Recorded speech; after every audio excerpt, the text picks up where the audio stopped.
Bien-aimés dans le Seigneur, bonjour. Il est bien de lire les proverbes, je vous assure. Un psaume et un proverbe tous les jours, ça va vous faire du bien.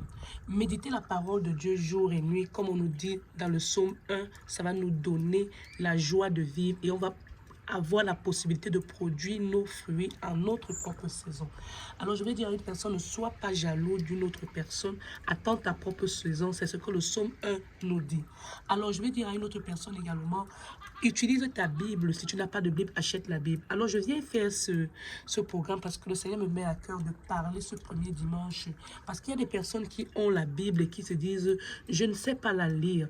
Alors, la dernière fois, lorsque j'étais en live, je suis tombée, il y a une personne qui a écrit, la personne était très contente parce que ça, le live, en fait, a aidé la personne à pouvoir utiliser sa Bible pour la première fois et je rends grâce à Dieu. Alors, nous sommes le premier dimanche 2025 et par le fait que le Seigneur a permis que je puisse encore être en vie, je voudrais lire le proverbe 1 et dire encore à cette personne qui m'écoute, tu es capable de lire la Bible et de profiter. Alors, nous allons profiter aujourd'hui pour lire le proverbe 1 et que le Seigneur nous donne la sagesse, l'esprit de discernement et l'Esprit Saint pour que nous puissions également lire ces paroles et mieux les comprendre, et mieux les digérer et les mettre en application. Proverbe 1, proverbe de Salomon, fils de David, roi d'Israël. Pour connaître la sagesse et l'instruction. Donc, si tu veux vraiment connaître la sagesse et l'instruction, viens lire les proverbes. Alors, on dit, pour comprendre les paroles de l'intelligence, pour recevoir les leçons de bon sens. Donc, vous savez, moi, j'ai toujours dit que les proverbes, les psaumes, on aurait dû nous apprendre cela le plus tôt et nous donner alors le choix au fur et à mesure qu'on grandit dans notre maturité. Mais nous donner d'abord cette connaissance-là. La connaissance est très importante. Je vous assure, il y a des versets bibliques que dès que tu lis, tu trouves la tranquillité, tu trouves la paix. Alors nous allons continuer avec le verset 3. On dit, pour recevoir les leçons de bon sens. Donc à quoi servent les proverbes? Les proverbes vont t'aider à connaître la sagesse et l'instruction, à comprendre les paroles de l'intelligence et à recevoir les leçons de bon sens, de justice, d'équité et de droiture, pour donner au simple du discernement. Donc si tu veux avoir le bon discernement, viens lire les proverbes qui sont écrits dans la Bible. Alors, on dit aux jeunes hommes de la connaissance et de la réflexion. Je vous ai toujours dit que les personnes qui évitent de réfléchir, ce sont les personnes qui ont des consciences qui pèsent. Les personnes qui sont remplies du Saint-Esprit auront le désir de faire une réflexion pour pouvoir s'interroger et se dire comment est-ce que je peux gérer cela la prochaine fois. Mais les personnes qui sont habitées du mauvais esprit fuient la réflexion. Ces personnes ne veulent pas se remettre en question parce que les personnes-là ne veulent pas apporter un changement à leur caractère. Ce sont des personnes qui sont déterminées à faire des choses mauvaises et qui se plaisent dans le mal qu'elles causent aux autres. Sinon, je ne vois pas pourquoi une personne qui fait le mal refuse de réfléchir et de revenir sur ses actes et d'éviter de commettre les mêmes choses la prochaine fois. Mais tu vas voir une personne qui a toujours envie de refaire le mauvais comportement et qui se plaît à nuire aux autres. Alors je vais vous dire, les proverbes nous aident. On nous dit bien dans le verset 4, pour donner au simple le discernement aux jeunes hommes de la connaissance et de la réflexion. Que le sage écoute et il augmente son savoir. Alors, donc si tu dis que tu es sage déjà et que tu te dis que voilà, tu es déjà sage, tu connais tout, le Seigneur te dit que écoute quand même les proverbes et augmente ton savoir. Et celui qui est intelligent acquérera de l'habileté pour saisir le sens d'un proverbe ou d'une énigme, des paroles des sages et de leurs sentences. La crainte de l'Éternel est le commencement de la sagesse. Donc si tu dis que tu crains l'Éternel des armées, tu dois chercher la sagesse. La crainte de l'Éternel est le commencement de la sagesse. Ça c'est le proverbe 1, verset 7. Les insensés méprisent la sagesse et l'instruction.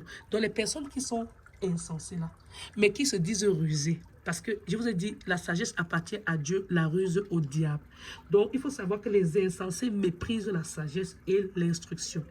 Alors, on dit bien, vous savez pourquoi ces personnes méprisent les instructions? Parce que les personnes refusent même d'abord de connaître une personne. Une personne te regarde, la personne veut te posséder et la personne est prête à faire n'importe quoi pour te posséder comme un esclave et ne veut pas te laisser dire une chose. Parce que normalement, quand tu veux vivre avec une personne, tu dois chercher à savoir qu'est-ce que la personne aime ou la personne n'aime pas. Tu n'as pas simplement imposé à l'autre. Donc, les instructions, c'est aussi ça. On ne suit pas seulement les instructions pour utiliser une machine ou bien un appareil. Même avec un être vivant, tu dois savoir ce que la personne aime, la personne n'aime pas. Comme ça, tu dois éviter de faire ce que la personne n'aime pas pour que vous puissiez avoir une symbiose. Alors, on dit, écoute mon fils, l'instruction de ton père. Là, il faut savoir que notre Père, c'est notre Père créateur là. Oui, parce que les parents que Dieu nous a donnés, ils sont juste comme un vaisseau. C'est un vaisseau sanguin, comme on dit un vaisseau sanguin pour que nous puissions arriver. Le vaisseau sanguin transporte le sang d'un point A à un point B. Les parents sont aussi comme ça. Ils sont des organismes que le Seigneur a choisis pour que nous puissions arriver dans ce monde. Donc c'est comme un tuyau. Alors on dit, écoute mon fils l'instruction de ton père. Quand on dit ton père, c'est le Dieu créateur. Et ne rejette pas l'enseignement de ta mère. Vous savez, beaucoup de personnes, quand je lis cette partie, je dis toujours aux personnes, oui, on va me dire qu'on n'a pas de mère et qu'on doit suivre tout ce que la mère dit. Mais je vais vous faire une chose aujourd'hui. Et la capacité de faire la synthèse. Parce que quand ta mère va t'apprendre à faire uniquement les mauvaises choses, je parle surtout aux mamans qui aiment donner aux enfants l'habilité de croire qu'elles vont utiliser leur corps pour te faire de l'argent. Même aux garçons aujourd'hui qui se disent tu es très beau, tu peux aller sortir avec la femme qui veut, la femme qui doit sortir avec toi doit te payer. Le Seigneur nous dit que notre corps c'est le temple du Saint-Esprit. Donc l'impudicité, ne prends pas ton corps pour coucher de gauche et à droite. Tu te dis que voilà, donc il faut savoir que je m'arrête ici parce que on dit ne rejette pas l'enseignement de ta mère. Quel type d'enseignement ta maman te donne? Parce qu'il ne faut pas seulement se focaliser sur ce verset.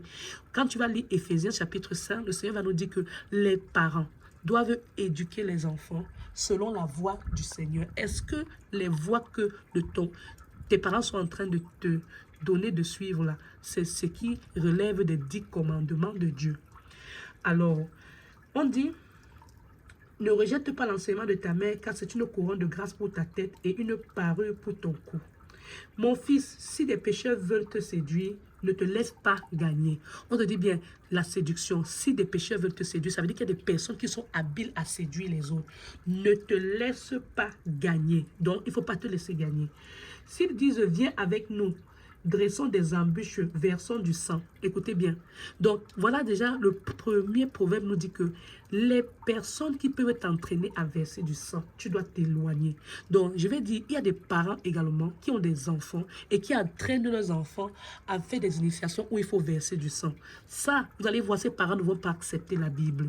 Donc, il faut que je puisse faire cette précision. Alors, on dit, s'ils disent, viens avec nous, dressons des embûches. Pourquoi est-ce que dresser les... Pourquoi? Vous savez savoir, les personnes qui aiment dresser des embûches, ce sont des personnes qui veulent le sang. Il y a des personnes qui se nourrissent du sang et qui n'utilisent que ce moyen pour évoluer. Donc, faites attention que le Seigneur nous donne l'esprit de discernement pour qu'on puisse détecter ce genre de personnes. On nous dit, la Bible nous enseigne beaucoup, hein. Rendons des pièges à celui qui se repose en vain sur son innocence. Engloutissons-les tous vifs comme le séjour des morts, et tout entier comme ceux qui descendent dans la fosse. Nous trouverons toutes sortes de biens précieux, nous remplirons du butin nos maisons, et tu auras ta part avec nous. Il n'y aura qu'une bourse pour nous tous. Alors, il faut savoir que quand les personnes se rassemblent, ce n'est pas toujours les personnes qui se rassemblent pour faire du bien. Ces personnes se rassemblent pour pouvoir voler à une personne qui a. Donc, il faut savoir que quand une personne te localise parce que tu as une étoile qui brille, ou bien tu es une personne qui est toujours indépendante, qui est capable de toujours travailler dur pour avoir ton argent, les personnes vont se rassembler pour vouloir te tendre des pièges. Donc, il faut faire attention aux personnes qu'on a auprès de nous, ou bien des personnes qui viennent avec des bouches sucrées, mais après tu découvres que ce sont des personnes qui voulaient te détruire. La Bible a tout est écrit. On dit... Vous voyez, quand ils veulent séduire une personne pour les mettre dans leur groupe, ils leur disent toujours, tu auras ta part avec nous. Donc, si tu nous aides dans ce coup, tu auras ta part. On dit, il n'y aura qu'une bourse pour nous tous. Mon fils, ne te mets pas en chemin avec eux. Le Seigneur te demande de ne pas te mettre en chemin avec des personnes qui font des clans pour détruire les autres. Ou bien pour tendre les pièges, pour voler ce qui appartient aux autres. Le Seigneur te dit, ne te mets pas en chemin avec eux. Détourne ton pied de leur sentier, car leur pied court au mal. Et ils ont hâte de répandre le sang. Alors, écoutez bien, mais en vain, jette jette-t-on le filet devant les yeux de tout ce qui a des ailes? Et eux, c'est contre leur propre sang qu'ils dressent des embûches. C'est à leur âme qu'ils tendent des pièges. Et ainsi arrive-t-il à tout homme David de gain. La cupidité cause la perte de ceux qui s'y livrent. Il y a des personnes cupides ici, là dehors, qui veulent tout pour eux, rien pour les autres, et qui veulent prendre des mauvais chemins pour pouvoir obtenir. C'est-à-dire, vous allez voir les personnes qui sont patientes. Ce que tu as, ils veulent prendre, s'accaparer. Attention. On dit dans le verset 20, la sagesse crie dans les rues, elle élève sa voix dans les places, elle crie à l'entrée des lieux bruyants. Aux portes dans la ville, elle fait entendre ses paroles. Jusqu'à quand, stupide, aimerez-vous la stupidité? Jusqu'à quand les moqueurs se plairont-ils à la moquerie? Alors, les personnes qui se plaisent à la moquerie, faites attention, dans le psaume 1, on a également vu, le Seigneur dit qu'on doit s'éloigner de. Tu ne peux pas dire que tu es un enfant de Dieu qui est rempli du Saint-Esprit. Tu marches avec les moqueurs. Alors le Seigneur te dit qu'il faut s'éloigner de ces hommes-là. Jusqu'à quand les moqueurs se plairont-ils à la tromperie, à la moquerie? Et les insensés haïront-ils la sagesse? Écoutez, il faut savoir qu'il y a des personnes qui sont incapables d'accepter la science. On dit, et les insensés haïront-ils la science? Il y a des personnes qui ne veulent pas apprendre ce que Dieu leur demande d'apprendre. Ils ne veulent pas marcher selon les instructions de Dieu. Tournez-vous, on dit, tournez-vous pour écouter mes réprimandes. Voici, je reprendrai sur vous mon esprit. Je vous ferai connaître mes paroles, puisque j'appelle et que vous résistez. Il y a des personnes que Dieu appelle tous les jours. Le Seigneur fait même le miracle devant ces personnes-là, devant les yeux de ces personnes-là, pour leur dire, sortez de ce que vous êtes en train de faire là et revenez à Dieu. Mais les personnes-là décident de rester avec le diable, rester avec les mauvaises relations, alors que Dieu les appelle même. Dieu les sauve même des vies pour leur montrer que c'est moi, Dieu, je suis le miraculeux. C'est moi qui ai fait tout ça. Mais ces personnes ont toujours tendance à se lier avec leur charme ou bien leur méthode. Je vais vous dire une chose, Dieu qui a créé le ciel et la terre, il commande tout sur la terre. Toi, tu vas te casser la tête à louer un petit Dieu avec petit dé. Ça te sert à quoi? Alors reviens au Créateur. Le Seigneur nous dit quoi? Il dit que puisque vous rejetez tous mes conseils et que vous n'aimez pas mes réprimandes, moi aussi je rirai quand vous serez dans le malheur. Le Seigneur connaît. Il a dit, vous êtes en train de vous moquer quand je vous appelle, mais vous aussi quand vous serez dans le malheur, le Seigneur dit qu'il ne va pas répondre.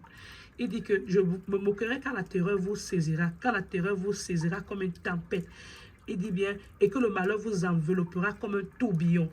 Quand la détresse et l'angoisse fondront sur vous, alors ils m'appelleront et je ne répondrai pas. Donc il faut savoir que Dieu a aussi un moment où il ne va pas répondre aux méchants. Il dit, ils me chercheront et ils ne me trouveront pas parce qu'ils ont haï la science et qu'ils n'ont pas choisi la crainte de l'Éternel. Parce qu'ils n'ont point aimé les conseils, ils n'ont pas aimé les conseils de Dieu le Créateur et qu'ils ont dédaigné toutes mes réprimandes, donc les réprimandes de Dieu. Et ils se nourrissent du fruit de leur voix. Donc il y a des personnes qui sont tellement méchantes qu'elles n'ont pas elles n'ont même pas l'idée de changer leur méchanceté. Ils se nourriront du fruit de leur voix et ils se rassasieront de leurs propres conseils. Car la résistance des stupides les tue. Il y a des personnes qui sont tellement résistantes. Ils te font même le mal. Ils voient que Dieu te protège. Au lieu de savoir que Dieu est plus fort que le mal qu'ils veulent faire là et qu'ils doivent abandonner. Mais les personnes veulent toujours continuer à faire le mal. Le Seigneur dit, quand la résistance des stupides les tue et la sécurité des insensés les perd. Mais celui qui m'écoute reposera avec assurance. Il vivra tranquille et sans craindre aucun mal. On dit, et celui qui écoute qui? Dieu le Créateur.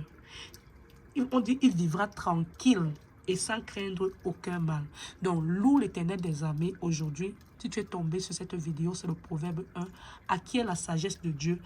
Médite la parole de Dieu jour et nuit. Éloigne-toi du mal. Demande pardon pour tous les péchés que tu as commis. Et reviens à Jésus-Christ. Demande la vie éternelle.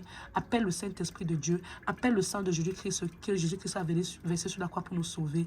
Et demande à Dieu que Seigneur, je veux sceller mon alliance avec toi, mon Dieu créateur du ciel et de la terre. Je demande pardon parce que j'ai constaté qu'il n'y a pas un autre Dieu que toi. Je te remercie, Dieu puissant, pour tout ce que tu fais dans ma vie. Et je te remercie de m'avoir donné encore l'opportunité d'être encore en vie jusqu'aujourd'hui. Écris mon nom dans le livre de la vie éternelle. Seigneur, je prie pour tous mes enfants et pour toutes les personnes qui sont orphelins et orphelines et qui ont besoin d'une personne pour les guider. Aide-les, Papa Yahweh, que le Saint-Esprit guide nous toutes qui avons besoin de toi, Seigneur Jésus-Christ. Et même les personnes qui sont masculins, qui ont besoin de toi, aide-les afin qu'ils puissent revenir à Jésus-Christ, qui comprennent que la puissance de Dieu est suprême. Au nom de Jésus-Christ, je prie. Amen.